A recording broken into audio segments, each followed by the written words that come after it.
Radhe Radhe Dandava Pranam. Welcome to Shri Shri Radha Vinodihari Mandir, Gopinath Bhavan, Shri Vrindavan Dham. Jai Ho! Srila Gurudev ki jai, Srila Prabhupada ki jai, Rupananda Gauriya Guru Varga ki jai, Patik Pavan Shri Nityananda Prabhu ki jai, Prem Purushottam Shachinandana Gaura Hari ki jai, Radha Vinodihari Ju ki jai, Radha Ramana Ju ki jai, Giriraj Maharaj ki jai, Harinam Sankirtan ki jai, Hare Krishna Mahamantra ki jai, Gaur Bhakta Vrinda ki jai, Nitai Gaur Premanande Hari Hari Gaur.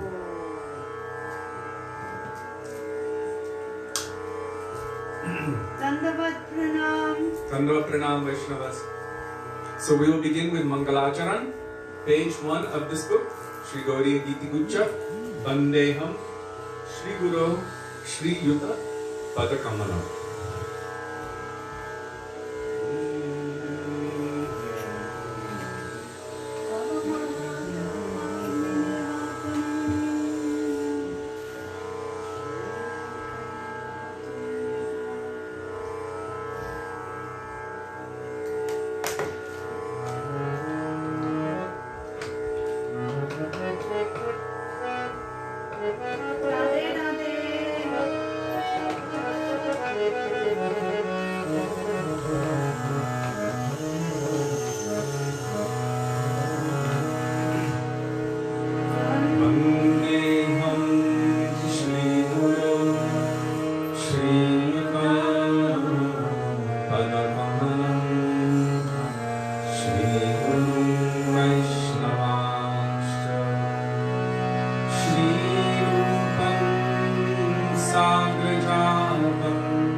Krishna संबंध विज्ञान नैने प्रभवे नमः माधुर्योज्ज्वल प्रेमध्य श्रीरूपानुग भक्तिदा श्री गौर करुणा शक्ति विग्रहाय नमोस्तुते नमस्ते गौरवाणी श्रीमूर्तये दिनपालिने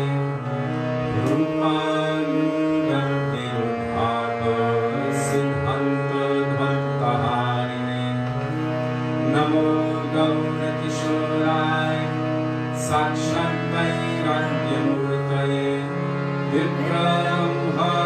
विप्रलम्भारसम्बोधे पदं भुञ्जायते नमः नमो भक्तिविनोदाय सच्चिदानन्दनामिने गौरशक्तिस्वरूपाय रूपानुगतरायते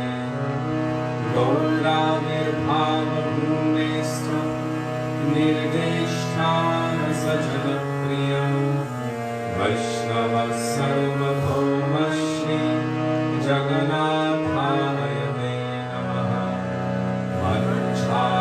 मनुष्याकल्पतरुभ्यश्च कृपा सिन्धुभ्य एव च पतितानां पावनेभ्यो वैष्णवेभ्यो नमो नमः नमो महावदन्याय कृष्णप्रेमप्रदायते कृष्णाय कृष्णचैतन्य नाम्ने गौरत्विषे नमः हे कृष्ण करुणा सिन्धो दीनबन्धो जगत्पते गोपेश गोपिकाकान्त राधाकान्त नमोस्तुते तप्तकाञ्चन गौराङ्गी राधे वृन्दावनेश्वरी वृषभानुसुते देवी प्रणमामि हरिप्रिये जयतां सुरतो मङ्गो मम मन्दं मतेर्गति मत्सर्वस्वं पदं गोचो राधावदनमोहन दिव्यवृन्दारण्यकल्पद्रुमः श्रीमद्रत्नागारसिंहासनस्थो श्री श्रीराधा श्रीलगोविन्ददेव प्रेष्ठादिभिः सेव्यमानः स्मरामि श्रीमद्रसरसारम्भीरं शिवतस्ततः कर्षन्मेनुस्मरैर्गोपी गोपीनाथश्रेष्ठः वृन्दाय तुलसीदेव्यै प्रियायै केशवस्य च कृष्णभक्तिप्रदेवे सत्यवत्यै नमो नमः पञ्चतत्त्वात्मकं कृष्णं भक्तरूपस्वरूपकं भक्तावतारं भक्ताख्यं नमामि भक्तशक्तिकम् जय श्री कृष्ण चैतन्य प्रभु नित्यानन्द श्री अद्वैत गदाधर श्रीवासदि गौरभक्तवृन्द चेतोदर्पणमार्जनं भवमहादावाग्निर्वापनं श्रेयकैरवचन्द्रिकावितरणं विद्यावधूजीवनम् आनन्दं बुद्धिवर्धनं प्रतिपदं पूर्णामृतास्वादनं सर्वात्मस्वपनं परं विजयते श्रीकृष्णसङ्कीर्तनम्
Gurudev Kabe Tava Karuna Prakashe, page 35.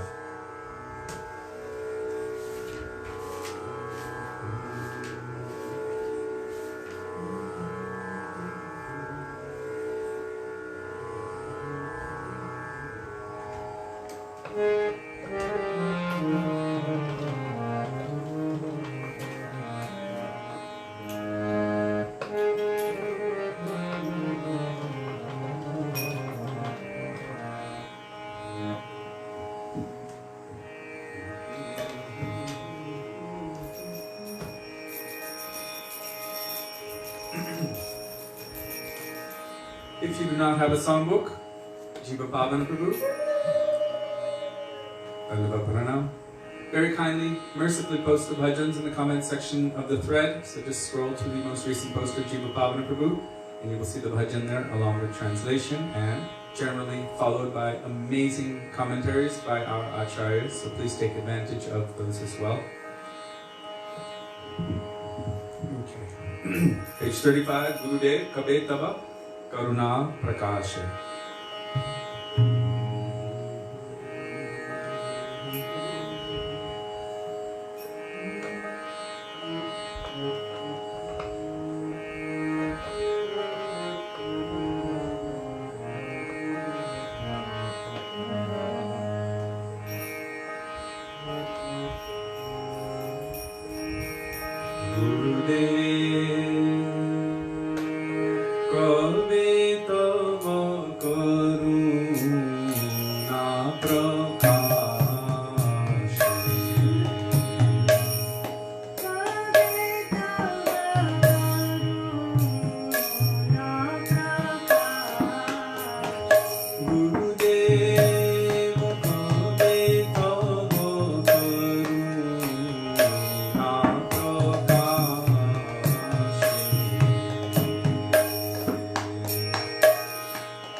Srila Madhuri Ashivo Premero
Vrindavan Vasicata Vaishnaviragana, page 36.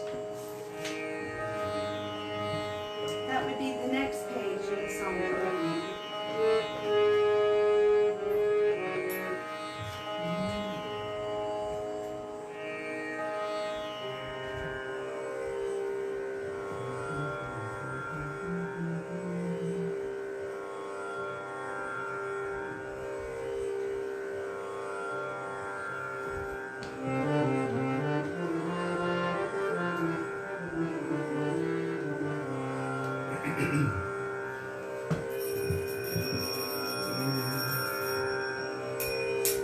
Vrindavanam Vasijato Vaishnavero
Page 51.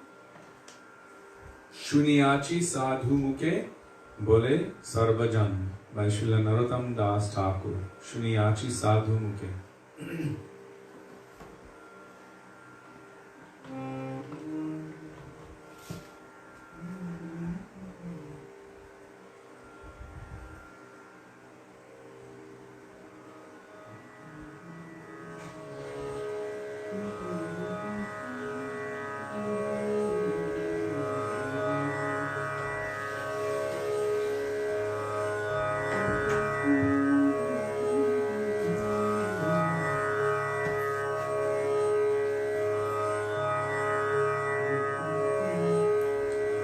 Shuniyachi sadhu ke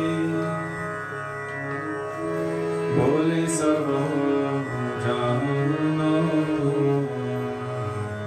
Shri Rupa kripayo jugala charana Shuniyachi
Srila Rupa Goswamipada ki jai.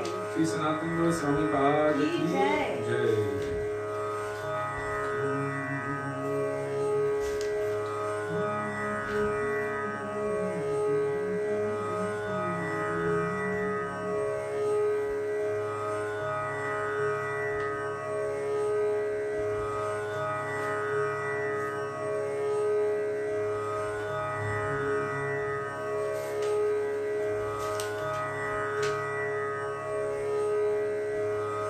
Akrodha Paramananda Nityananda Rai, page 60.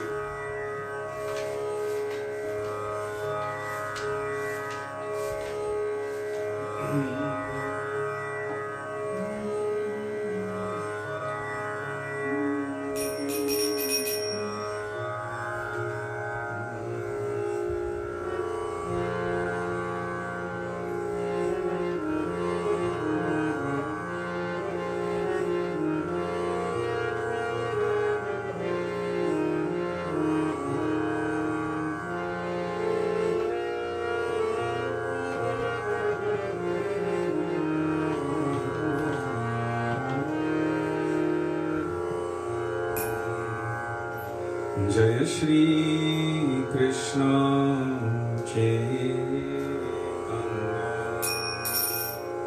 Prabhu Nityananda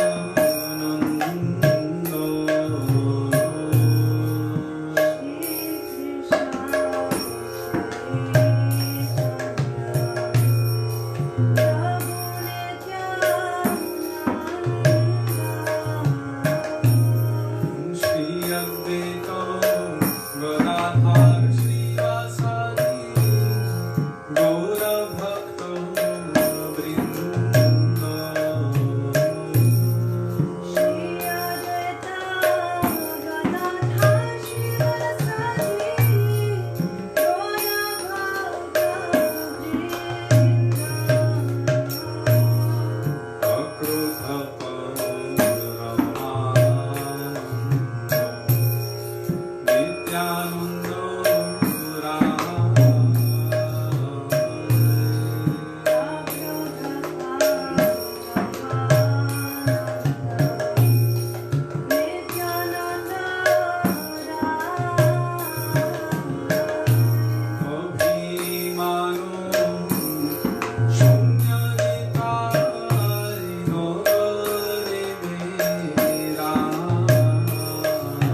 Jai.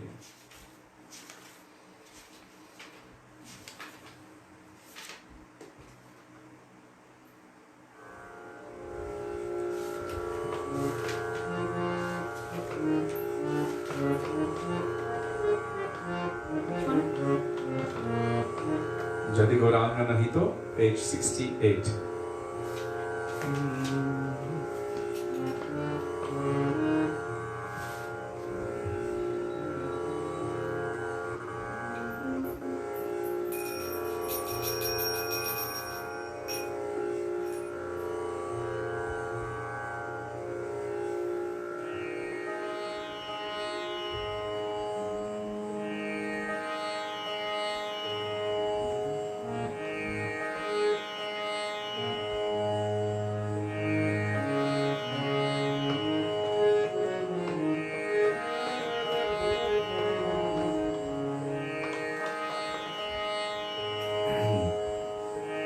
Jadi Gauranga Nahito,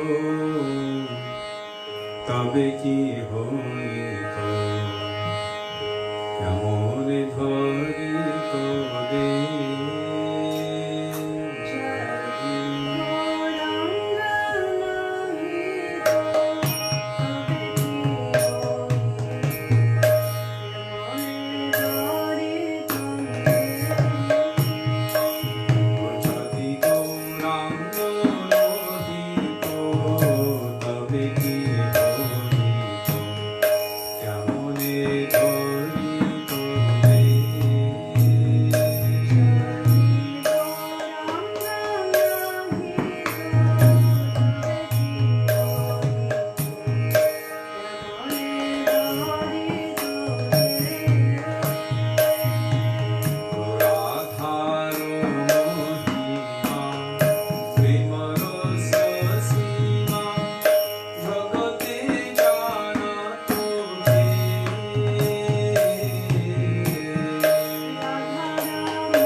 Which one?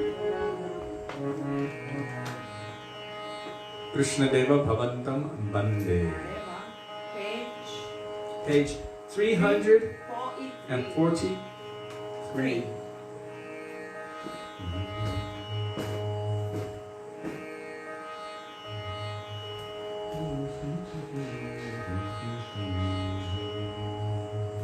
You want to lead?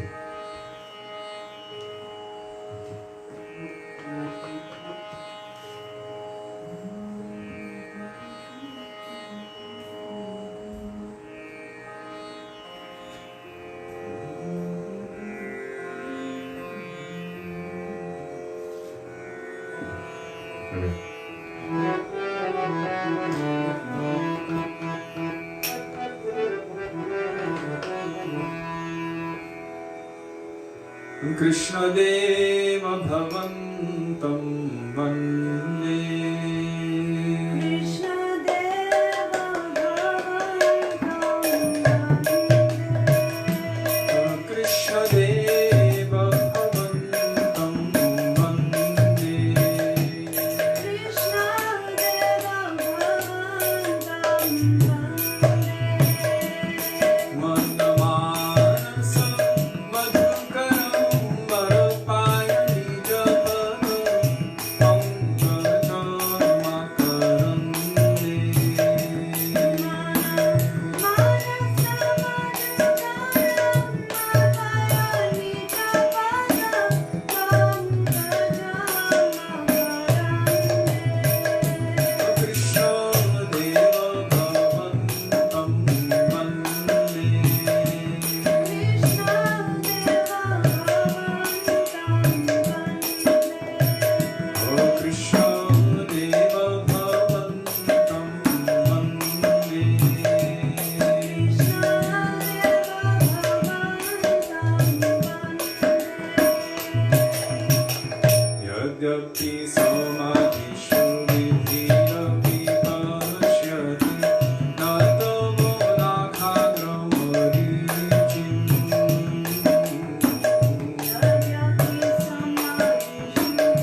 ki jai.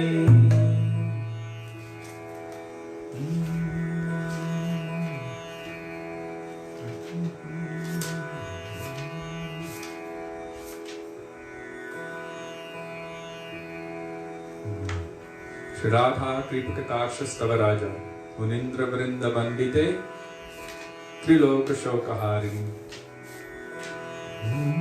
If you don't have the songbook, if you do, it's page 285. If you don't, then scroll to Jiva Pavana Prabhu's most recent post, and there you will find it in the thread.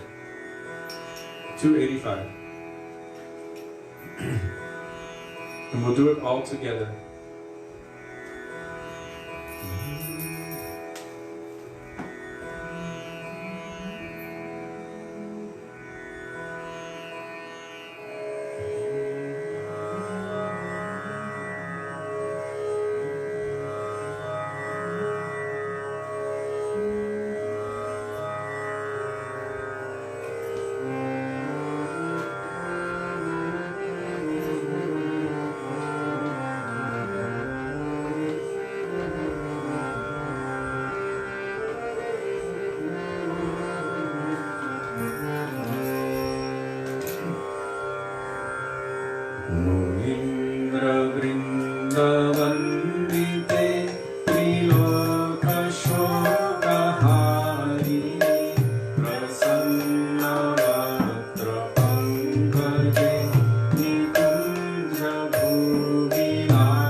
Kripa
Hare Krishna. Page 9.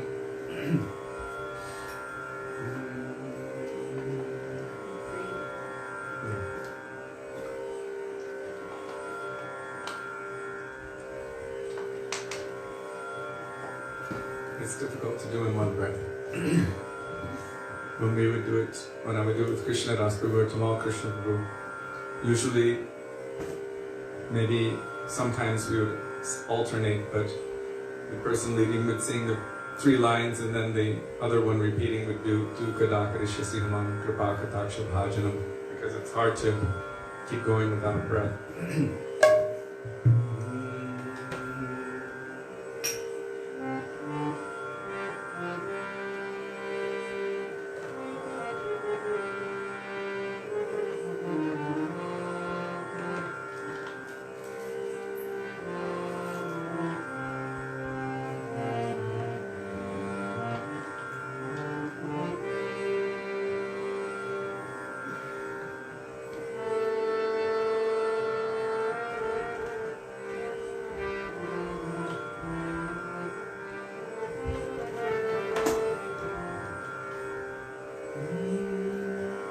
Hare Krishna, Hare Krishna, Krishna Krishna, Hare Hare, Hare Rama, Hare Rama, Rama Rama, Hare Hare.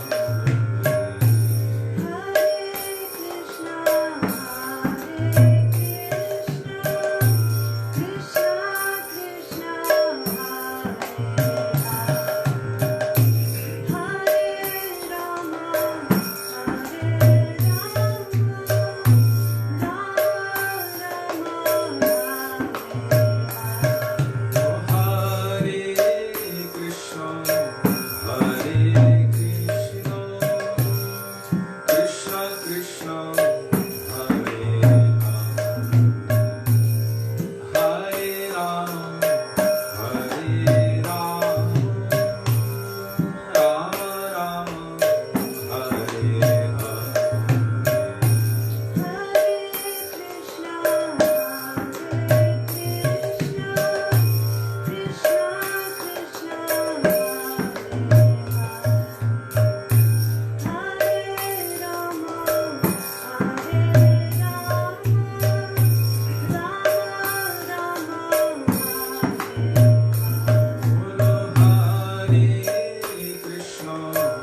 Gurave Gaurachandraya Radhikaya Tadale Krishnaya Krishna Bhaktaya Tadbhaktaya Namo Namaha Ajnanatimidandhasya Jnananjana Shalakaya Chakshurunmilitam Yena Tasmai Shri Gurave Namaha Namahum Vishnupadaya Radhikaya Priyatmane Shri Srimad Bhaktivedanta Narayanitti Namine Namahum Vishnupadaya Krishna Presthaya Bhutale Srimate Bhaktivedanta Swaminitti Namine Vanchakalpatarubhyascha Kripa Sindhubhya eva cha Patitanang Pavanebhyo Vaishnavebhyo Namo Namaha Jai Shri Krishna Chaitanya Prabhu Nityananda Shri Advaita Gadadhar Shivasadi Gaura Bhakta Vrinda Hare Krishna Krishna Krishna Hare Hare Hare Rama Rama Rama Hare Hare Mukam Karoti Vachalam Pangum Langayate Girim Yat Prapatamaham Vande Shri Gurum Dinatarinam.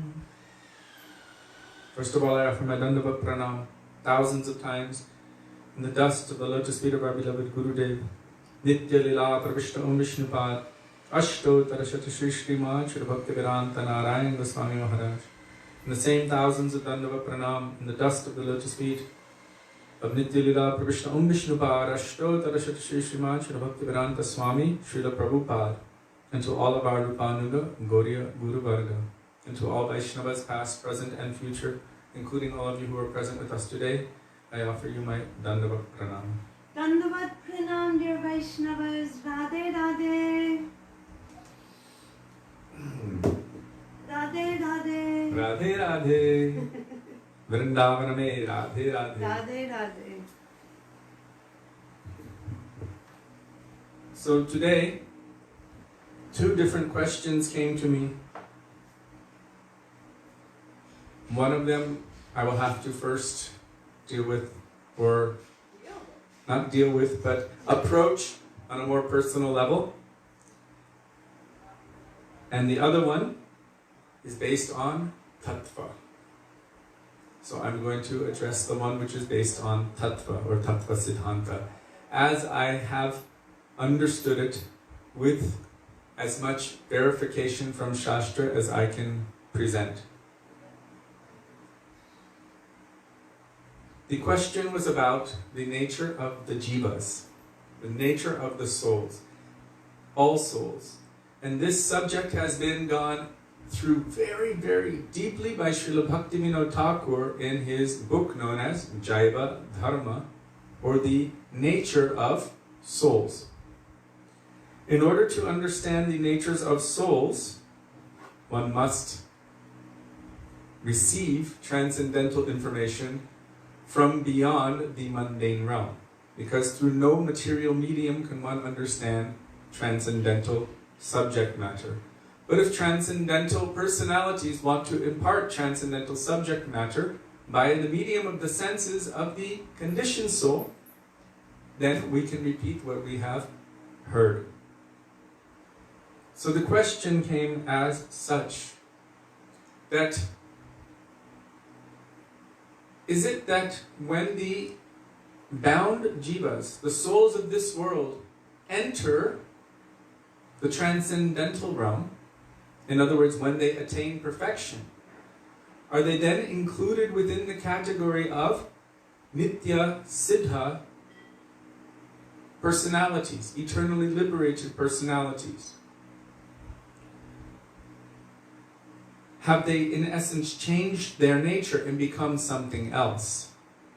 That was my understanding of the question. So I will read the exact statement. Oh, sorry. Sudevi. What? I think it came through you, didn't it? Let me just check that out. 1 second. Can you forward it to me, please? because I don't want to get it wrong.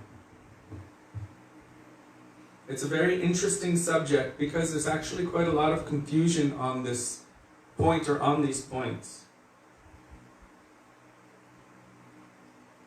Oh, you already sent it. Tige. I sent it to you. Tige, got it.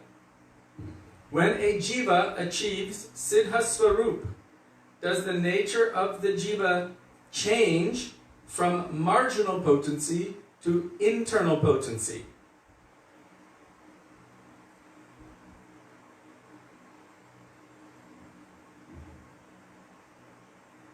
Does the nature of the jiva change from marginal potency to internal potency? According to Dashamula Tattva, there are two kinds of jivas.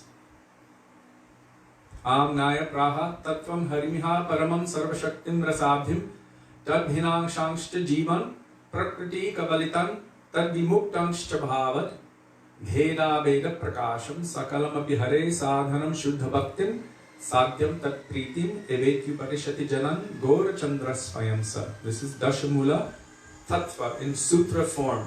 And Srila Bhaktivedanta Thakur gives it like that and then expands it out.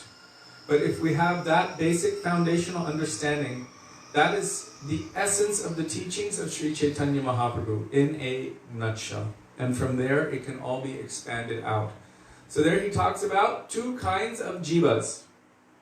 The eternal associates of the Lord are not actually considered jivas.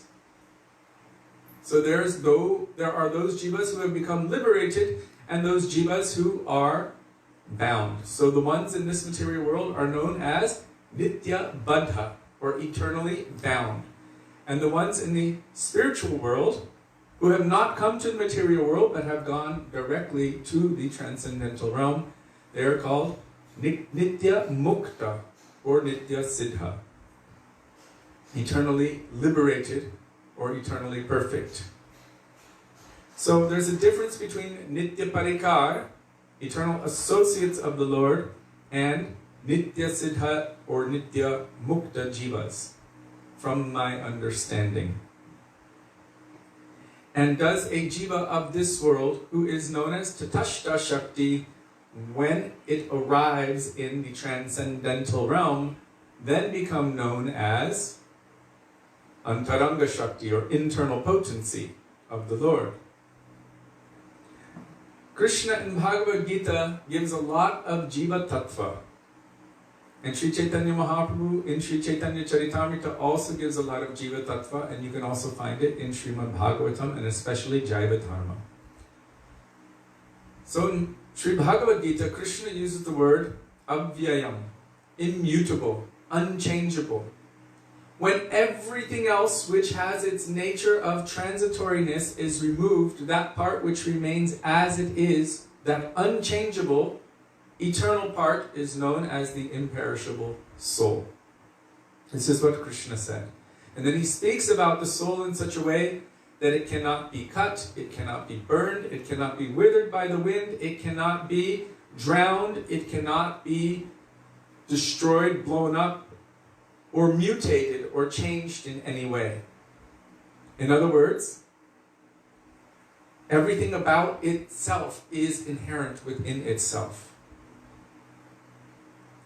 So Srila Bhaktivedanta Thakur also talks about this in the very first chapter of Jaiva Dharma, when he's discussing Vastu Tattva. Vastu Tattva means the truth of the nature of substances.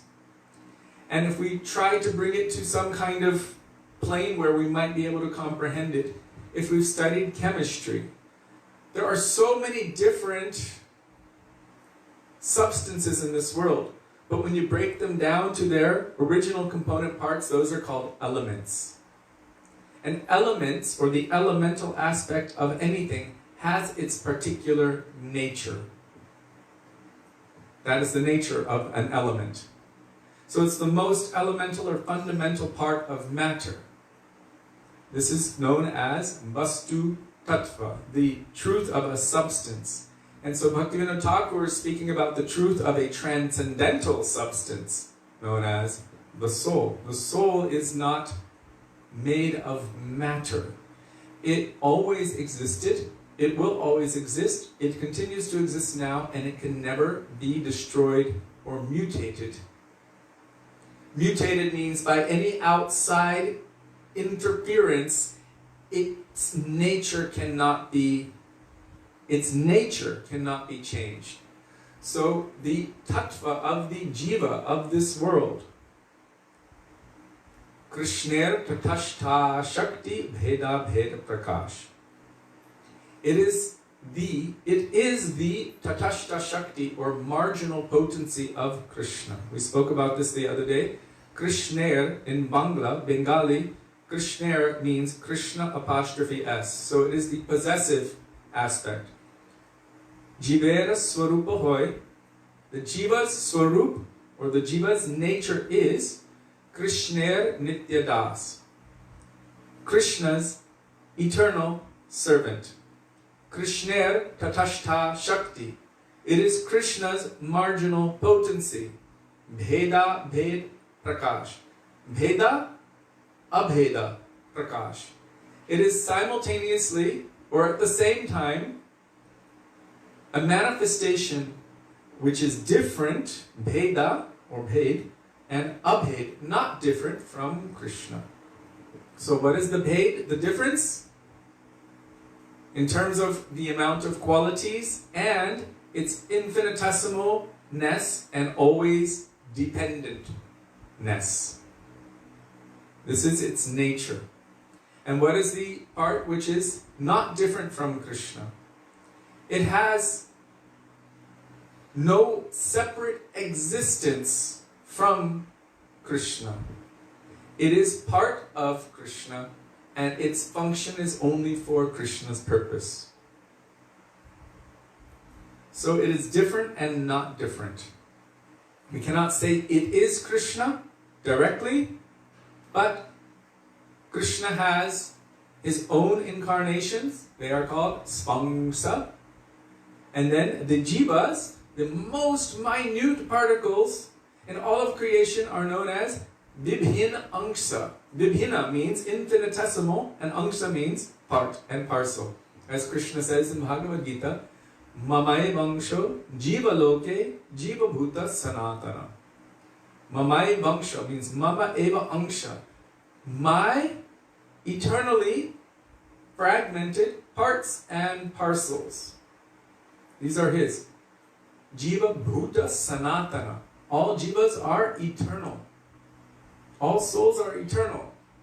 And yet, our Srila Bhaktivedanta Swami Prabhupada explains that the jiva by its nature is always, because it is vastu tattva, it is unchangeable according to its intrinsic makeup. It's unchangeable. The body, the subtle body, the mind, the intelligence, and the ego, and all of this matter which is covering the soul is only a... what does Srila Prabhupada say in his... when he was speaking about the Hare Krishna Mahamantra? He said it is not an artificial imposition on the mind. So the soul's intrinsic nature is to love and serve Krishna. And all of this other stuff, the mind, intelligence, ego, and the matter, and all attachments and everything, they're all, in essence, artificial impositions on the soul. But they are not really the soul proper, and don't really have anything to do with the soul proper.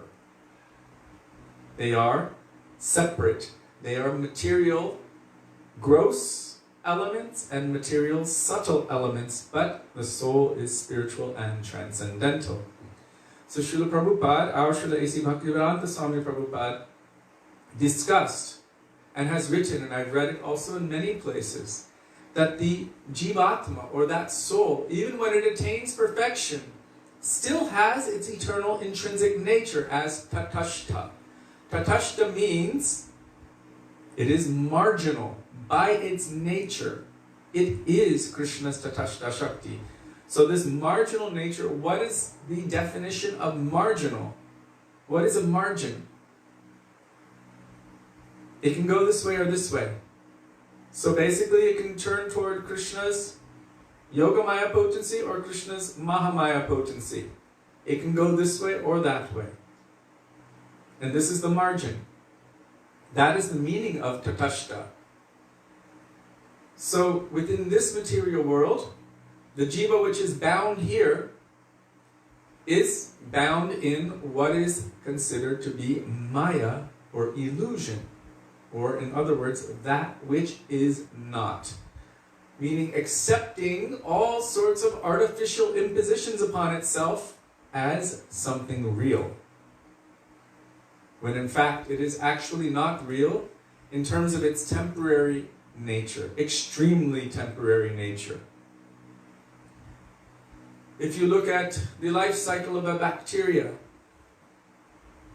how many, just in rising a loaf of bread, how many are being born and dying just in that one process? Billions being born and dying. We can't even count how fast it's happening.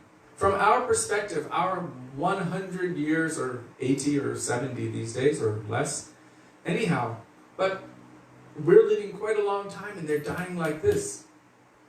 From the perspective of Lord Brahma, what is happening to us in these human forms? One of his seconds is 100,000 human years. So how many human lifetimes can you have in 100,000 years? You can have a minimum of 1,000. And probably a lot more, because not all humans live for 100 years. One of his seconds. So from his perspective, we're being born and dying like our perspective is toward bacterias. And from the perspective of Mahavishnu, his one breath, unlimited universes are manifesting from him. And his one in-breath, unlimited universes are going back into him. At that time, in his one breath, unlimited Brahmas are being created, and breathing in, unlimited Brahmas are being destroyed. In Srimad Bhagavatam it is said, like bubbles in the Atlantic Ocean. We can't even count. Brahmas are being born and dying. So, all of our attachment to this very fleeting, temporary thing, which we think is everything, from the perspective of absolute reality, it is, in essence, insanity. It is not really real. We're touching on something so quickly and coming out of that and going to the next one. And each time we're like, this is it, this is it, this is it. And it's all extremely temporary and mundane. From that perspective, it cannot be said to be real. And also the feeling of ownership of those mundane, material, temporary, fleeting things, it's not real. That ownership of that. The feeling might seem real, but the actual ownership is not. So this is the nature of the tatashta jiva when it is incarcerated within the material energy. When it goes toward the spiritual energy, which is its nature. We spoke about the other day things with its particular specific gravity. Water's nature is to flow toward the ocean, which is its source. Even if you put a bowl of water on the very top of Mount Everest, well, of course it will freeze, right? But eventually, it may evaporate, and that evaporation will go out.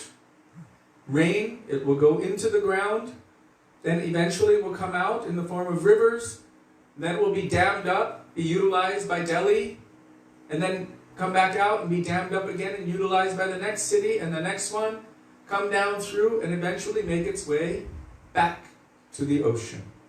It cannot help itself. It's its intrinsic nature, the intrinsic nature of that substance. In the same way, the intrinsic nature of every soul is to flow with love and affection toward Krishna, the ocean of unlimited transcendental bliss, Akila Rasamrita Sindhu, Bhakti Rasamrita Sindhu or Akila Rasamrita Murti. We say, Hey Krishna Karuna Sindhu. He's an ocean of mercy. And the nature of all jivas is to flow toward him with love and affection. Yet they have their nature. When the jivas, in essence, attain to that perfection, it doesn't mean that their intrinsic nature has changed. Here it's being expressed pervertedly by the medium of the material senses in relation with the material energy. And there, it's being expressed properly by the medium of itself with its own transcendental spiritual senses, serving the spiritual transcendental senses of Krishna. So that is called proper placement, and this is called perverted placement. Perverted reflection. Srila Prabhupada was very careful to present these ideas to us. And he explained that still the jiva is tatashta. Its nature hasn't changed. Its intrinsic makeup hasn't changed. But, however, as we mentioned the other day, when it is there in the transcendent realm, in the spiritual world, spirit does not mean mind, intelligence, and false ego. Spirit, in this case, means the soul. What is animating everything? What is powering everything? And what is the essence? So that spiritual world, or the transcendent world, the world of divine love, the world of relationship with Krishna, with the Supreme Lord. When any jiva attains to that state, although it does not lose its intrinsic nature of tatashta, no one's going to look and think, oh, look at it, it's a tatashta jiva, and then treat you really bad. Because everyone is focusing on Krishna and serving Krishna, including that jiva who has attained perfection. So it's not like here, where, oh, you're not the same color as me, therefore, you're over there. Oh, you weren't born in the same caste as me, therefore, you're over there. You don't have as much money as me, therefore, you're over there. You don't have the same education as me. You're not as beautiful as me. Janma, Aishwarya, Shruta, Shri. All of these things which make one egotistical and proud and push others away. Oh, you don't have the same power as me. So, you're over there. These kind of natures are expressed in this material world because of the desire to lord it over the material energy. But in the transcendent realm, it's not like that. Because Krishna is the only center. And everyone is working toward serving that only center. Therefore, there is no conflict. It is all harmonious. Any apparent external seeming conflict is only to increase Krishna's transcendental pleasure.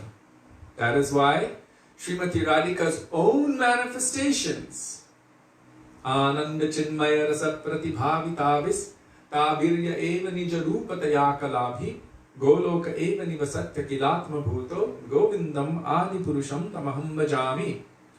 All of the gopis are manifestations of her own bhavs, her own moods of love and affection for Krishna. And yet there are different groups of gopis which appear to contradict one another and not even understand one another and disagree with one another. But they're all from her. For what purpose? To increase Krishna's transcendental pleasure. Bahukanta binanahe raser ulas. Without so many transcendental consorts, rasa, Krishna's taste of this nectar, cannot achieve its highest point, ulas, its zenith. Therefore, she manifests all of these different bhavs, these different moods in forms. It's not like she's thinking, now I'm going to manifest this gopi or this gopi. It's natural, it's spontaneous, it's what it is. She has manifested from her own form, nija rupataya kalabhi, all of her bhavs taking forms. And they appear to conflict with one another, but what is their purpose? Every particle of her being is made of giving Krishna happiness, giving him pleasure, giving him love, affection, benefit. She is the Devata, Adhishtatra Devata of Hladini Shakti. Means the pleasure-giving potency of Krishna. She is bliss itself. The point I'm making here is that everything is harmonious, even what might appear to not be harmonious. Where in this world we can pretend that everything is harmonious, when in reality, so much backstabbing, so much manipulation, so many other things are going on in the background. I read it from Gurudev the other day. You smile in someone's face, Radhe Radhe, and then talk bad about them behind their back. This kind of thing is of this world. In the transcendent realm, it might look like that, but it is all transcendental and pure and exclusively for Krishna's pleasure. So how does this relate to the jiva? When the jiva arrives there, they're not going to be looking at you like, oh, you foreigner. One is born into that pastime within any bhoma Vrindavan. From that they are naturalized into Krishna's pastimes. And then when Krishna winds up his pastime in that particular universe, that jiva is in essence, I'm going to use the word merged, but included within the transcendental pastimes as if it never was not there. Because everything is always in the ever-present, that's a concept which is practically impossible for the mundane mind to comprehend. But anyhow, this is how our acharyas explain it. Here we live in linear time. There they live in absoluteness. I don't even want to use the word time. Everything is always going on. Srila Gurudev said, for sadhus in this world who are even in advanced levels, in the stage of high levels, where they're meditating on Ashtakaliya Lila, remembering the eightfold pastimes of Krishna. At this time, Krishna does this, then at this time he does that, then this time. He said that's for the stage of sadhana. But those who are more advanced than that, they don't have to meditate like that. They're able to access all of Krishna's pastimes at any time, at all times, always. Because they're connected with Shabda Brahma, or absoluteness. So they're not bound by material, this worldly linear time. Srila Gurudev explains. So this point, Srila Prabhupada said, they're always tatashta. So then the fear might come, wait a second. If I'm always tatashta, then I can be pulled away from Krishna. Theoretically, yes. Practically, never. Theoretically, the idea, yes. You can go from Krishna to Maya or from Maya to Krishna anytime, theoretically. But there's some speciality. Krishna and his associates are superior transcendental energy. And therefore they have the capacity to cross into this realm and pull anyone or anything from here and bring it there. Whereas Mahamaya does not have the capacity to cross over into that realm and pull anything from there to here. So theoretically, yes. Practically, no. So the example that was given,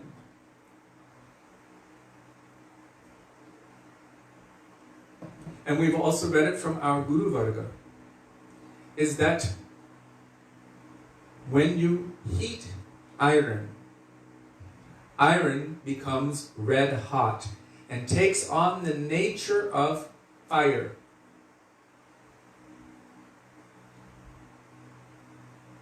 However, when we're looking at it from that perspective, we're still seeing iron as a separate thing from fire. The jiva is spiritual energy. So we can look at the jiva more like, and Bhaktivedanta Thakur describes this actually. I've read it from Bhaktivedanta Thakur, maybe in Bhakti Tattva Vivek or Krishna Samhita. I can't remember when. It was about 20 years ago I read it. I need to read it again. If we are like microscopic, almost Krishnas, And I'm using the word almost Krishnas because Bheda Abhed Prakash. We are meant to serve Krishna, but still we have most of the qualities. And we are also composed of the same substances. I read today from Srila Gurudev, it was in Bhaktivedanta Sindhu Bindu. In the commentary there, he's saying that Ananda Shakti, that Ananda, the potency, must be present within the jiva. It has to be. Even the jiva which is bound here, it's only not being expressed properly in this world.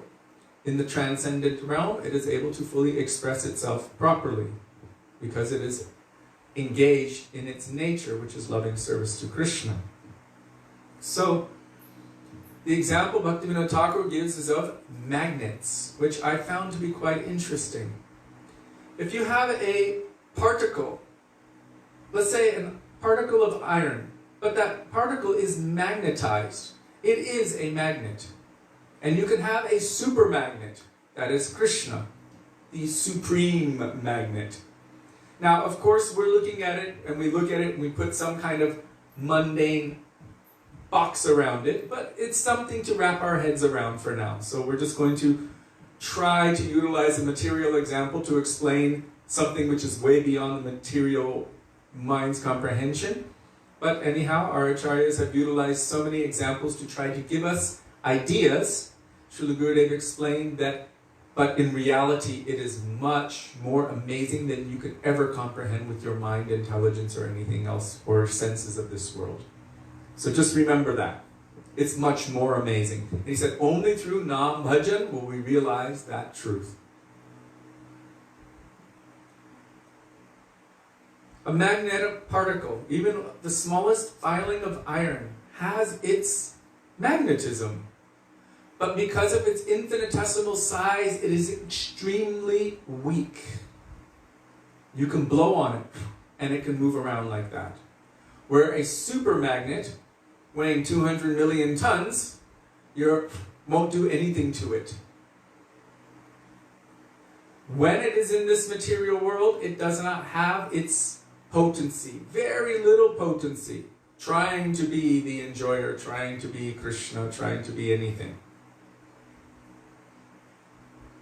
In such a state, it is easily manipulatable in its distance and independentness.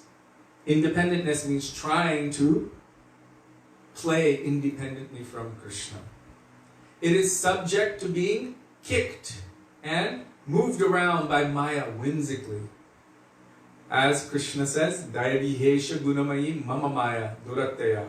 We've seen the picture, the material energy, goodness, passion, and ignorance playing on the jivas like puppets, so easily. Now what happens when that little magnet moves toward Krishna and gets closer and closer? There's a reason why Krishna is called Krishna. Krishna has a common verbal root with the word akarshan. Akarshan means to attract.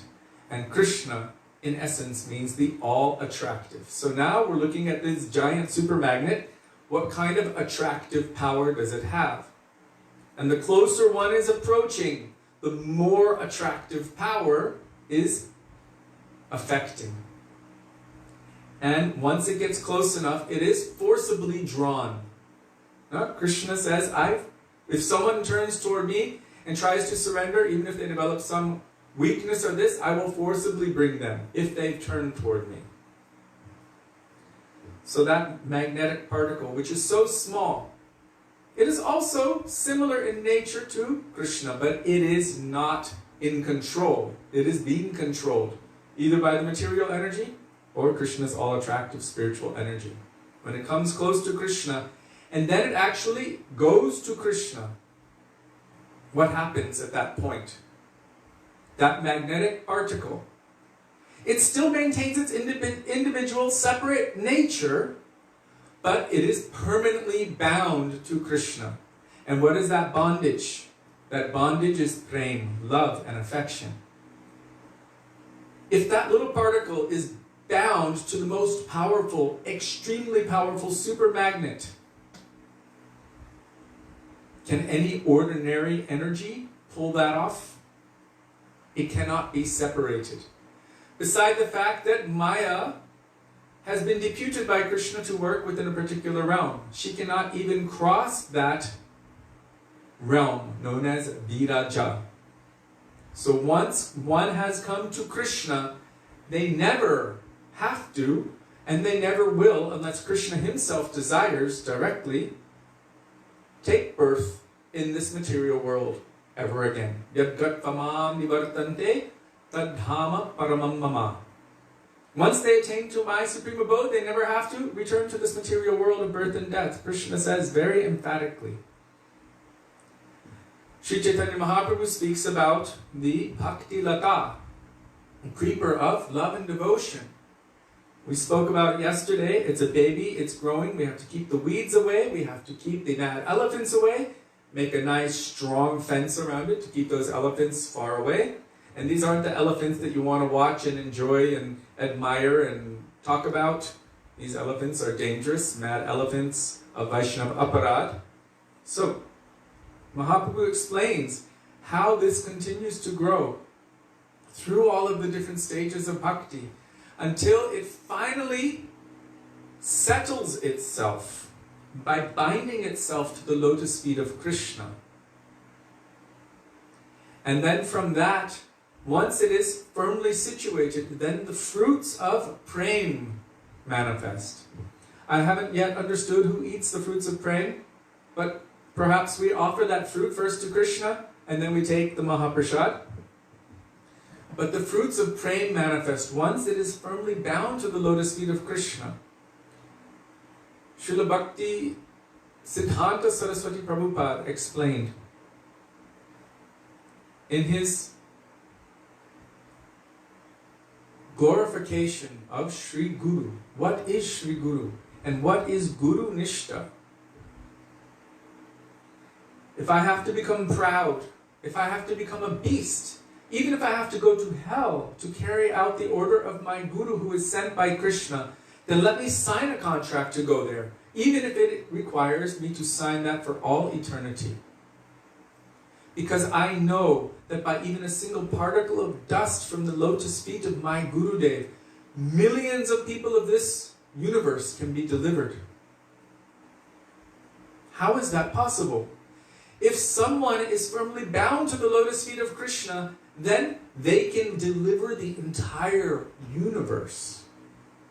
Because nothing can make them fall.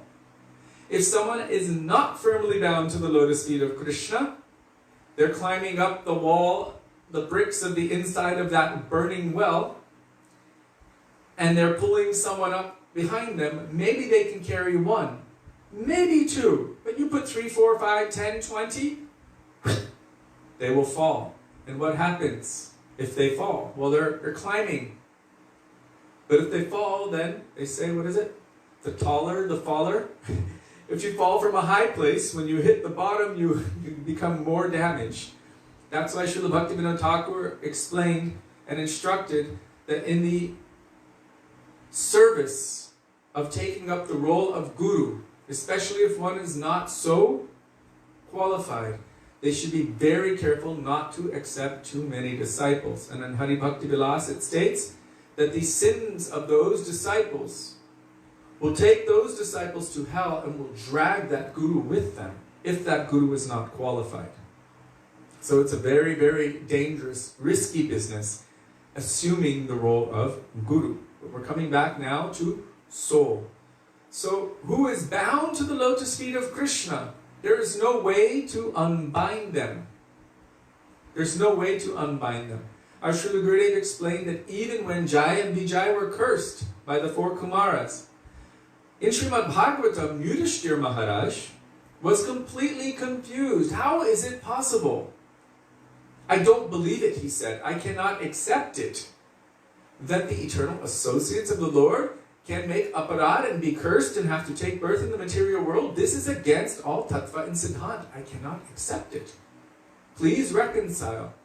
So in that very purport there, Srila Prabhupada says, it is a fact that no one can fall from Vaikuntha. So Srila Gurudev explained that although Jai and Vijay were cursed, this was the internal desire of the Lord, which was orchestrated by his internal potency, Yoga Maya. So Yoga Maya, her function is to immediately fulfill every desire of the Lord. That is why he is known as Atmaram and Aptakam. Because she is his own potency, therefore any desire that he has is instantaneously fulfilled. He's completely and always satisfied. Self-satisfied, no desires outside of himself. Atmaram, Aptakam. So immediately, these two, Jai and Vijay, understood the Lord wants to fight. We want to serve him. We want to please him. So immediately, because of that desire to serve and please him, who can fight with the Lord? No Jivatma who's demonic. Only someone who has a nature which is like his can actually fight with him. So by Yoga Maya's potency, these two became Hiranyaksha, Hiranyakashipu, Ravana, Kumbhakarna, Shishupal, Dantavakra, and finally Jagai Madai. These two. But Srila Gurudev explained that their original forms as eternal guards of Narayan in Vaikuntha, gate guards, their original forms remained there. And from their forms manifested these other forms.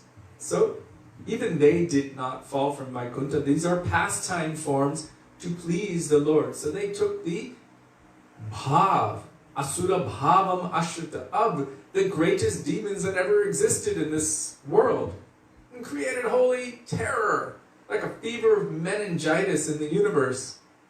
And then the Lord manifested as Varahadev, Narasimhadev, Sri Ram, Krishna in Dwarka, Dwarkadish Krishna, and dispatched of all of these demons, but he wanted to play in this way, experiencing this virras, this fighting mood. The Lord desired this, and he told them, actually, I desire to fight.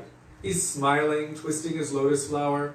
Four Kumars are like, oh my God, we just cursed the guards of Narayan and Vaikuntha, and the two guards, Jai and Vijay, they're like, oh my God, we just offended these pure devotees of the Lord. How is this possible? And they were completely confused. What happened? And Narayan comes out and said, I desire to fight. In other words, everything is from him, everything is for him.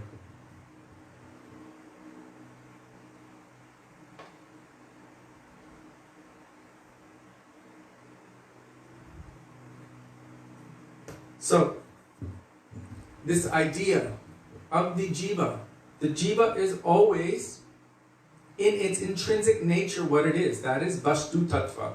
It cannot change. Srila Gurudev explained that even any Mahabhagavat, any pure devotee, they will not come and superimpose some svarup or anything into you. He said, never and never. He said, no one can change your intrinsic nature. Now there is something specific and special about the intrinsic nature of this vastu, this substance, jiva. There is something interesting. And this is present within all transcendental things. Because they're not just an it. They're not just dull matter. What is that verse in Brahma Samhita? Shriya kantaha kantaha parvapurusha kalpatarvo druma bhumischintamani ganamayi toyam amritam kataganam natyam gamanamapi vangshi priyasaki chiranandam jyoti paramapi taraspadyamapicha sayatra kshirabhi shravati surbhibhyascha sumahan nimeshadakyo va vrajati nahi yatrapi samaya bhaje sveta dvipam tamahmiha golokamityam virantaste shantakshati viralacharah katipaye. This is right at the end, after the very last one that says Govindam Adi Purusham Tamaham Bhajami. Then comes Shriya Kantaha. And this is talking about the nature of everything in the transcendent or spiritual world. Everything is self-luminous. Everything is conscious. Chidananda. Chidananda. It is conscious. This would be conscious. The milk is conscious. The leaves, the flowers, everything is conscious. And aware of their feeling of love for Krishna. Every word is a song, every step is a dance. The flute, Vangshi Priya Sakhi, is Krishna's dearest girlfriend. That's what it says. Vangshi Priya Sakhi. The flute is Krishna's dear, like this. Everything is aware, everything is cognizant. And because of the nature of living things, their cognizance, it is not static. Therefore, the transcendent realm is known as ecstatic. It is the realm of ecstasy. It is the realm of dynamic improvement. And I'm using this very, very cautiously. Why dynamic improvement? Because the nature of love is such that the lover always wants to better please, to increase the quality of their service to their beloved.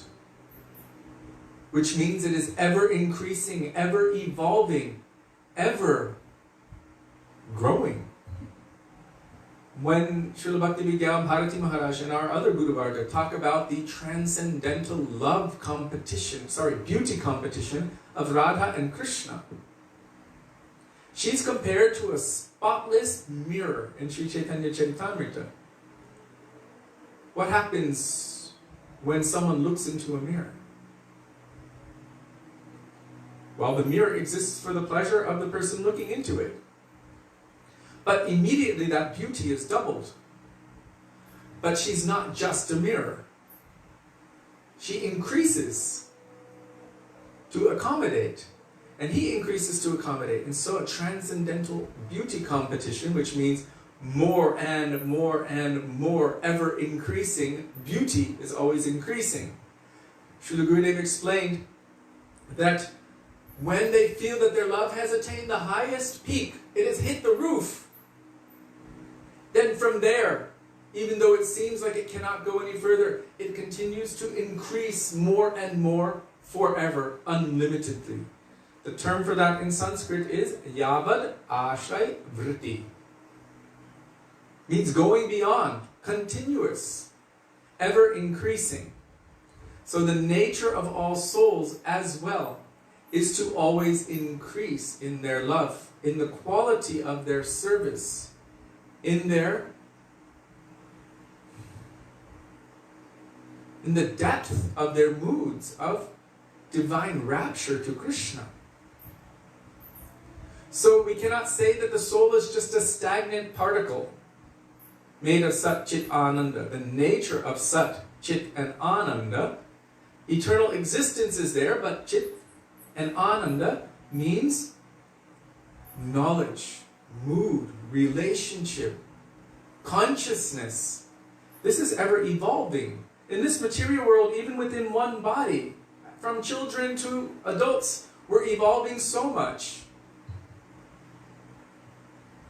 Millions of lifetimes we've experienced this, and then it becomes disappointed.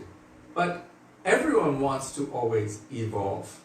It's our nature to evolve our consciousness. Why do we have that? Because it is there in its transcendental nature. This ever-evolving depth of relationship and service. And then the ever-increasing Ananda, bliss. Even in Chaitanya Mahaprabhu Sri Shikshashtakam, Cheto Darpanamajanam, Bhava Mahadavagni Nirvapanam, Shreya Kairava Chandrika Vitaranam, Vidyavadhu Jivanam, Anandam Buddhi Vardhanam, Pratipadam Purna Amrita Ashvadanam. Complete nectar being tasted at every step. So it's perfect and it's complete, but then it increases more and more and more. Like Rupa Goswami said, this one tongue is not enough, I require millions. But if he had millions, then each one of those millions would think, this one tongue is not enough, I require millions. So it would continuously evolve. These 2 ears are not enough, I require millions. Well, each set of ears would feel like I require millions more. That's the nature of transcendental eternal love and affection. So although we say it is immutable, it means it is not changed. Its intrinsic nature, the jiva's intrinsic nature is not changeable. It's not divisible. It's not something to be had in essence from any outside source. Srila Prabhupada writes this in the verse in Chaitanya Charitamrita, Nitya Siddha Krishna Prema Sadhya Kabunoi, Shravanari Shuddha Chitte Korye Udoy. Not from any outside source, but what is inside due to association, due to taking shelter of Sri Harinam Prabhu, due to the activities of bhakti, due to sadhu sangha, due to that Shuddha Sattva touching us, it is awakened. It is awakened. It's not that something is added inside a piece of dull jelly. If we were simply dull jelly, then how could we have experience, taste, desire, need for love and affection, pleasure seeking, and all of these things, even within this material form? It wouldn't be there. We would just be empty. But it's all there, only being pervertedly utilized or toward the material energy. And when it goes toward Krishna, because our intrinsic inherent nature is Nitya Krishna Das, eternal servants of Krishna, then it will be properly placed. So, the example given,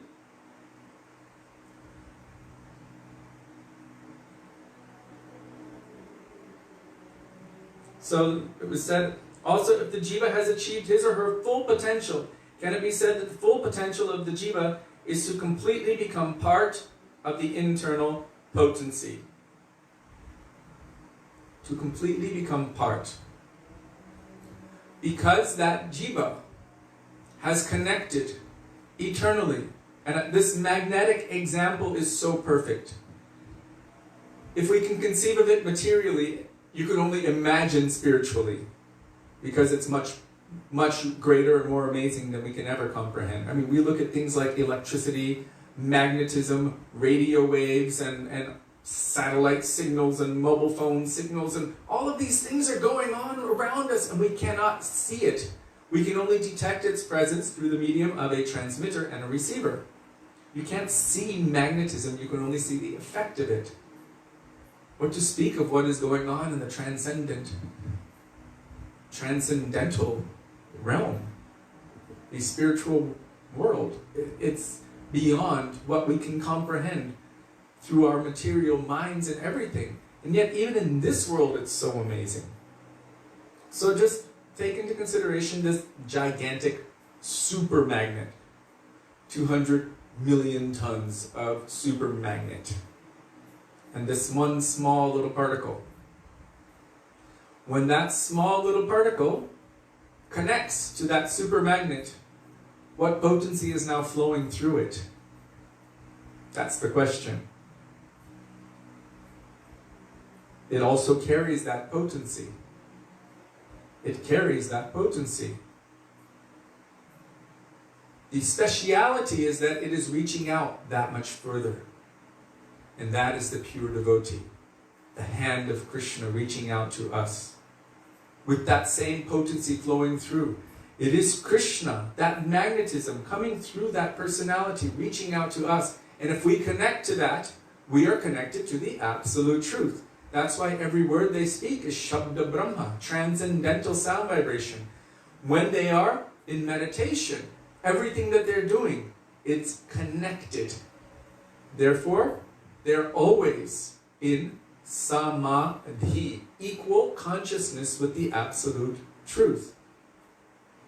We cannot say that they are merged.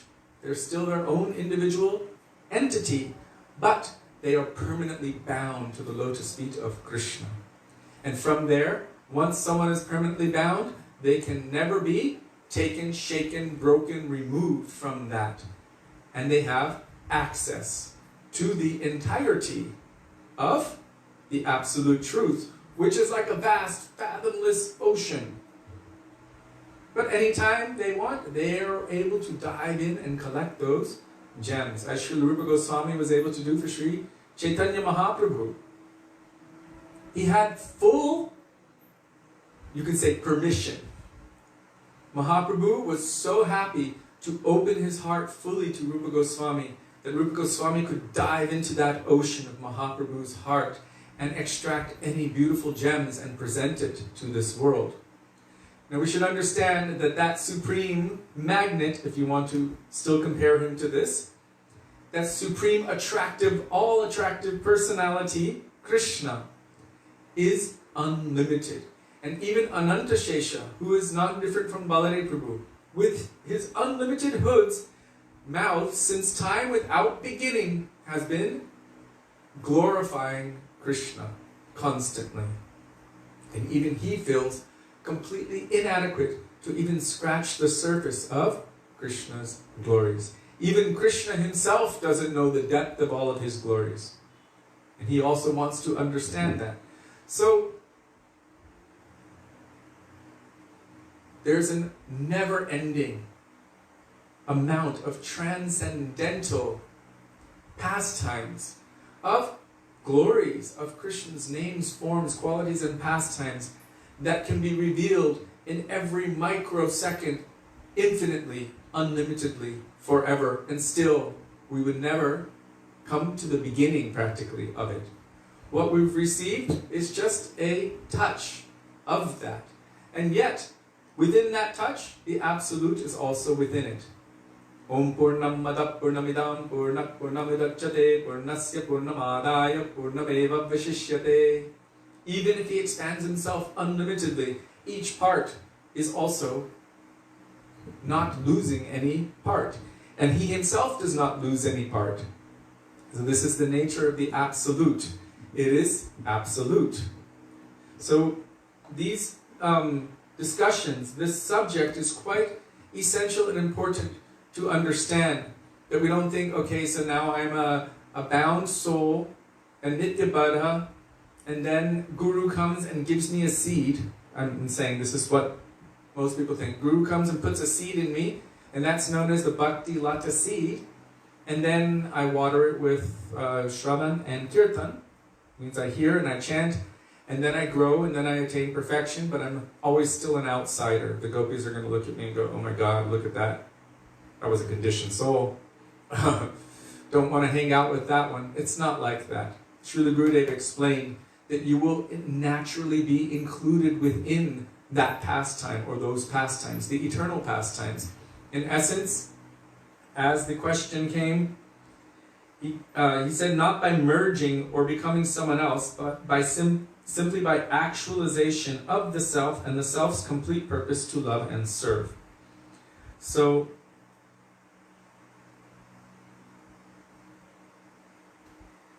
I like the fire analogy, but because the fire analogy is actually it's taking iron and then subjecting fire to it and making that iron like fire, it's still keeping a nature which is in essence so different, or it's only showing the nature of fire due to that association. But the jiva always has its eternal intrinsic nature. It's just like a particle, a spark of a big fire. It's that spark or particle. Unlike a spark, the jiva on its own cannot create the entire forest fire on its own. If that jiva has connected to Bhagavan permanently, then it can. That is how our Srila Prabhupada did it. He is connected permanently to the lotus feet of Krishna. So when he comes to this world and chants Hare Krishna, that particle, being permanently bound to Krishna, is able to create a fire which burns the material condition and awakens the spiritual condition. That is Hare Krishna Mahamantra. By that pure potency, he is able to accomplish that. So I hope I've been able to answer that to a certain extent. And please forgive me if any, lacking was in my presentation. I was trying to give it in somewhat clear and simple language. Srila Bhaktivedanta Thakur really dives deep into this tattva in Jaiva Dharma. And if we see the works of our gurus and our guru varga and take it in holistically, from a holistic consideration, what they've all presented, what Bhagavatam has presented, what Krishna has presented in Bhagavad Gita, what Mahaprabhu has presented in Sri Chaitanya Charitamrita, all of the lectures and the classes and the Veda base and all of this, and what the pure devotees have manifested or have given to us, then with this holistic picture, we can have some kind of idea. And I'm only using this term idea because Srila Gurudev said, in reality, you can only realize it as it is through Nam Bhajan, through taking shelter of the holy names of Krishna. Then you will become self-realized and God-realized. Who am I? Who is my beloved Lord? What is the nature of our relationship? Then you will understand Jiva Tattva through that process. So much, we can only understand so much through this medium, through the medium of the mind and the intelligence and the ego and discussion and reading and this and that. But what our gurus have given us, we can meditate upon that, we can chant and think about it, and then share it as they've given it to us. And it's something for us to comprehend for now. Srila Gurudev would speak about the moon on the branch logic. And we've heard this also from our other acharyas. A child is asking, as the mother says to the child, "Where do you see the moon? Look at the moon, how beautiful the moon is." And the child's like, "Where's the moon? Where's the moon?" And the mother's saying, "Look at in the sky." And the child doesn't quite understand. And the mother says, "You see that tree right there?" The child says, "Yes, yes." "You see on the first branch, the lowest branch?" "Yeah." "You see that round light on that tree branch?" "That's the moon." "Oh, yes, the moon is on the branch." So it's some idea, and as we progress on the path of bhakti, as we are taking more and more shelter of an association of pure Vaishnavas, as we're diving more deeply into Nam Bhajan, then all of these things will be more and more revealed. Even in Bhagavad Gita, Krishna, he speaks about this, the jiva, the jivatma. Some look upon the soul as amazing, some describe him as amazing, some think of him as amazing, and others just can't understand. So he's talking about how amazing actually this jivatma is. It is such an amazing thing. And what's even more amazing is, at this point, instead of awakening to our nature, we're trying to act as if we are the supreme, the center of our own universe, the sun in my universe. Everything revolves around me. I'm the doer, ahankara. It keeps coming back to that verse. I'm perfect, powerful, and happy. I've amassed so much wealth today, and I will amass more in the future. I've surrounded myself by all of my supporters. Anyone who doesn't like me, I will destroy them, and I will destroy the others who come after them. And this kind of mood keeps going on. And Krishna says, ahankara vimudhatma kartaham iti manyate. Those persons who think that they are the doer, who have this very great false ego, they're thinking, I am the doer, ahankara. He said, vimudha atma, vimudhatma. They are the most foolish persons, the most ignorant persons who are thinking, I am the doer. It is only their false ego. They don't understand that they're either under the shelter of the material external energy, bahiranga shakti, or the transcendental internal energy, the antaranga shakti of Krishna. So when we come to that point, then we can understand, okay, I have only this much choice, that much choice. Which side of the line do I want to go? If we take shelter of Sri Guru, by the power, by the potency of that personality who is bound to the lotus feet of Krishna, if we hold on tightly, they can bring us there and then connect us. Once that connection is made, it is made. So it's getting really late.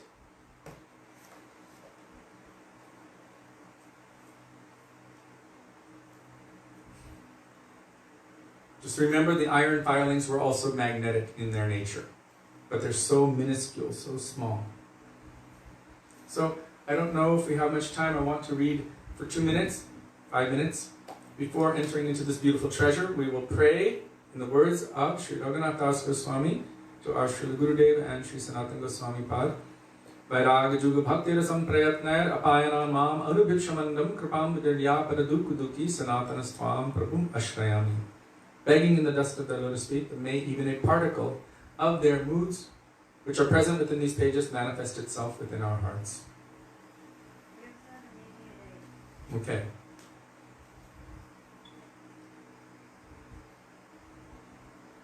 So yesterday Srila Gurudev was speaking about Bhagavan is like the father, but sometimes the father cannot communicate everything directly.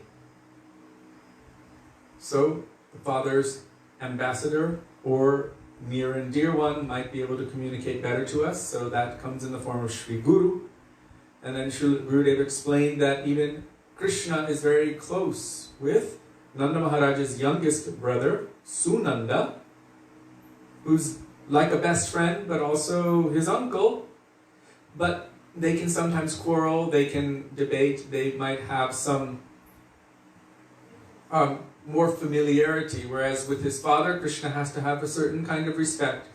So this is all part of that, the Leela, but still they're showing proper etiquettes, and Gurudev is giving Krishna as an example for how it may be that Krishna's a very near and dear one, Krishna Priyajan, may be able to communicate Krishna to us, in a sense, better than Krishna himself does directly. So he does it through the medium of his pure devotees, or Sri Guru and Shiksha Guru, sadhus, Vaishnavas. Similarly, like a father, Bhagavan himself will give us less instruction, but he will give it. In another form, he will give it in great detail by sending someone who is dear to him, and that person will tell us everything. In the form of the instructing spiritual master or Shiksha Guru, Bhagavan will tell one everything. Narada, as the Shiksha Guru of Gopkumar, will tell him things that Jayanta, Gopkumar's Diksha Guru, would not tell him. Just as the greatness of the Diksha Guru has been described, in the same way the glories of the Shiksha Guru have also been described in Sri Chaitanya Charitamrita and other scriptures. So now Srila Gurudev is continuing. There is some separation, vipralamba bhav, in devotees, in their love, in devotees' love. It is such a peculiar sentiment that only premi or loving devotees can know it. Remember, when we started this chapter, ultimately prema cannot be described. So only one who has experienced it can understand it. It is actually not able to be described. Others cannot understand it, and upon seeing it, they even become frightened.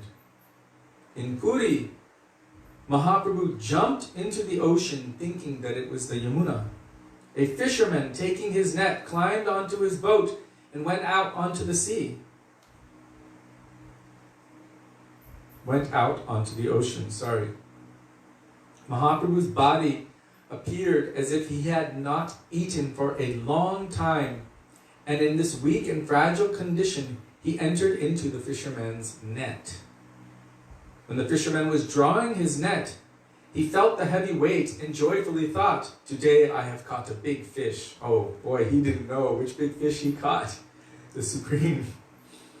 Bringing the net into the boat, he returned to the shore.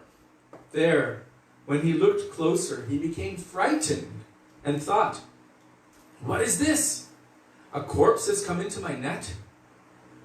Having touched Mahaprabhu's body, the fisherman felt that a ghost had possessed him. Becoming overwhelmed with fear, he left his net and everything there and ran away. He began spontaneously chanting the holy names, Hari Bol, Hari Bol, but he felt like he was possessed by a ghost, having touched the form of the Lord. Nearby, Swarup Damodar, Rai Ramananda, Nityananda Prabhu, Advaita Acharya, and all of the devotees were searching for Mahaprabhu. They saw a madman on the shore of the ocean who was laughing, crying, and calling out, "Hari, Hari, Hari!" Swarup Damodar said to him, "What happened?" The fisherman replied, "A ghost has possessed me." Recognizing the man's symptoms, these were no ordinary symptoms, like ashtasattvic bhavs were manifesting in the form of this fisherman, just by touching the body of Mahaprabhu. Swarup Damodar said, "I know how to rid you of this ghost. I know the mantra." He slapped the fisherman a few times, recited a mantra, and then the fisherman came to his senses a bit. Then he said, "My friend, can you show us where you have seen this ghost?" "From a distance I will show you, but I will not go near there." All right. Going to the place, from a distance the fisherman showed them. There in the net was Mahaprabhu. His body rolled into a ball in the posture of a child before birth.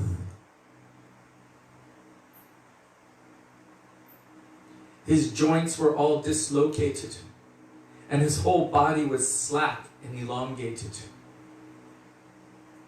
Then Swarup Damodar told the fisherman, "Okay, you can go now, and this ghost will no longer disturb you." Then the devotees took Mahaprabhu out of the net, laid him on the shore, and cleaned off his body. Surrounding him, they started performing kirtan, and after a little while, Mahaprabhu came to his senses. These symptoms that we've just read, how his joints were dislocated, and his whole body was slack and elongated, these are symptoms of prema. If one doesn't understand them, they might be freaked out. But one who understands and sees it, they will understand this is nothing ordinary. Remember when Chaitanya Mahaprabhu first arrived in Puri, he went into the Jagannath temple, and there, in the mood of Srimati Radhika, seeing her beloved, Brajendra Nandan Shyama Sundar, this is explained in Sri Chaitanya Charitamrita, Sakshat Brajendra Nandan. Because Mahaprabhu is Krishna, but experiencing the bhavs of Sri Radha, she's only seeing her Ishtadev. Who is that? Shyam Sundar Krishna everywhere. So seeing Jagannath, what is it? Bhujay Sevya Venum Shirashishiki Picham Katitate Tukulam Netrante Sahachara Kataksham Vidadate Sada Srimad Vrindavan Vasati Leela Parichayo Jagannatha Swami Nayana Putagami Bhavatume. As Krishna in Vrindavan, wearing this beautiful yellow cloth, casting sidelong glances upon his loving devotees, playing a flute with a peacock feather in his hair, this Krishna, Mahaprabhu was seeing this Shyama Sundar, Rasanandi Radha Sarasvapura Lingana Sukham, who becomes blissful upon embracing the body of Srimati Radhika, which is like a cool pond. That's Radha Kund. So, Mahaprabhu is seeing him like this and went running to embrace Jagannath, and then fell unconscious. At that time, the Pandits inside thought, who is this crazy mad person? And they grabbed sticks and were going to beat him and throw him out. But Sarvabhauma Bhattacharya was there. And Sarvabhauma Bhattacharya was very learned in all Shastras and understood that there was, because he had the gift of Saraswati, the blessings of the goddess of learning. This is how amazing he was in Shastra and in Siddhanta and in scripture and everything.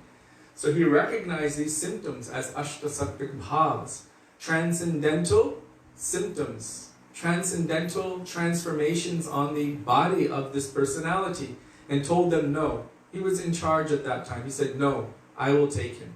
So he brought Mahaprabhu to his own place, and there nurtured him back to consciousness, and then began their conversations, by which Sarvabhauma Bhattacharya was completely converted into a first-class Vaishnava, devotee of the Lord. So those persons wanted to beat him because they didn't recognize, oh, this is different. In the same way this fisherman couldn't recognize. He just thought, oh, it's a dead body, it's a ghost, I've been possessed. Look at this form. He could not understand it. But Swarup Damodar, Rai Ramananda, Advaitacharya, Nityananda Prabhu, and so many others, they understood this is the Ashtasattvic Bhavas, these transcendental bodily manifestations on the form of the Lord. So surrounding him, they started to perform kirtan, and after a little while, Mahaprabhu came to his senses. Seeing Mahaprabhu's condition, that fisherman became terrified. No, right? If you think something is dead, and then something is all elongated and disjointed, and then you see them come back, like, he's already thought he's seen a ghost, and now the ghost is starting to move and come, he's freaking out. Like this, if any ordinary man sees such an advanced state of bhakti, will he desire bhakti? But loving devotees will understand. They will think, when in my meditation will I also be able to have such a darshan of Krishna as Mahaprabhu was experiencing? When will I receive such an opportunity? Bhaktivedanta Thakur is praying like this, Kabe habe bolo sedina yaman. So many of the prayers of our Vaisnava acharyas are like this. When will this manifestation happen in my heart? Bhaktivedanta Thakur is saying, Dekite bhulibo bhakabe, nija stula parichay, nayane heribo brajapurashava nitya chidanandamoy. He said, when prema mugdha hoye pagalini pray, when will this mood awaken in my heart, where completely absorbed in prema, I will become like a completely mad woman, pagalini pray, completely lose my senses. He's actually asking, when will that manifest? The devotee has to go through this intense separation to reach Krishna. So one day, this must happen. We must be able to put down our ego enough to allow ourselves to, and I'm saying this very frankly, many devotees have come to a certain point in their chanting or in their experience where suddenly they feel, wait a second, I don't know if I'm ready for this. If I take one more step forward, I might go crazy, I might lose it, I might not return. I might not recognize anything. So you stop, you back up, I'm not ready. What does that different personalities speak about this? That step of faith, or the dark night of the soul. They speak about these subject matters, that point beyond no return, the point of madness. And we become afraid, what will people think of me? What will happen to me? I don't know. Boom, back up. No, I'm not ready for this. We will have to let that abhiman go, that ego, that I am this person that everyone admires and this and that. And it might be that one will become mad, will be laughing, will be rolling on the ground, will be jumping up and down in the air and weeping and crying and falling back to the ground again, maybe completely naked, hair going wild, dusty and dirty and like this, completely mad in praying for Krishna. And people will be criticizing, people will be spitting, people will be throwing stuff, and you will be completely oblivious to all of it. Because prema will be manifesting. Evam vratasva priyanama kitya jatanurago drichachitta uchay hasaptito roti tiroti yunmadavan nrittiti lokabhaya. Completely indifferent to what all persons of this world, worldly minded persons, have to think or say about whatever situation we have entered into. Hopefully one day we will be able to let go and actually enter into the state of separation by which this prema will manifest. So let me just finish this point here. The devotee has to go through this intense separation to reach Krishna. Okay, this is a different subject matter, so I'm going to leave it here because it goes very deeply into moods of separation, and I don't want to just end on that, because all is well that ends sweetly. Srila Gurudev explained also, was it Srila Gurudev? Yes, he said you should always end in a high note. So he would actually, when we do any kirtan, maybe something that really is heavy. Gora pahuna vajiyamainu prema ratana dana helaya harainu. The last line, Narottama dasa keno nagelo Maria. why don't I just die like this? And if you just leave it there, that pure Vaishnava who's absorbed in the mood, weeping and weeping, may be caught in that mood. Like, who was it? Raghunath Das Goswami, when he was reading Rupa Goswami's manuscript, Lalit Madhav? No. Hamsadutta, wasn't it? I don't know, either Hamsadutta or Lalit Madhav. So he was reading that, and it cast him into an ocean of transcendental grief. And he could not stop weeping. He was weeping so much, his tears were making the ink smear. At that time, Rupa Goswami very quickly and craftily, from his heart, witnessed the beautiful pastimes of Krishna and wrote it down. Dan Keli Komudi. This is the transcendental divine comedy. Within that beautiful Dan Keli Komudi, there is the story of Mukta Charitra, the pearls. We've heard of this katha, but I'm not going to tell it now. And then by that, Raghunath Das Goswami began to laugh, and he was feeling more lighthearted. So Gurudev said we should never leave any pure Vaishnava or anyone in such an intense state. We should always see that they come back out. So we see how Swarup Damodar, Nityananda Prabhu, Advaita Acharya and others, they brought Mahaprabhu from that heavy state to a certain point to bring him out of that. So Gurudev would always want us to end the kirtan not on that really sad note, but to end with Nitai Gaur Haribo. Nitai Gaur Haribo. Srila Gurudev ki jai, Srila Prabhupada ki jai, Rupananda Gauri Guru Varga ki jai. Shri Nityananda Prabhu ki jai, Sachinandan Gaur Hari ki jai, Gaur Bhaktivedanta ki jai, Shri Gaur Premanande Hari Hari Bol. Good.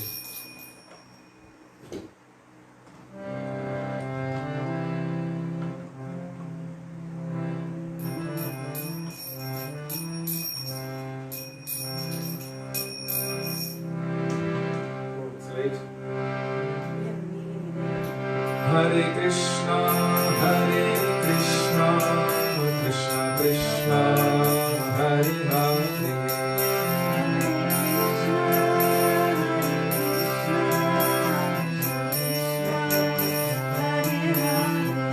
Hare Rama, Hare Rama, Rama Rama, Hare Hare.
Jai Jai Shri Radhe Shyam.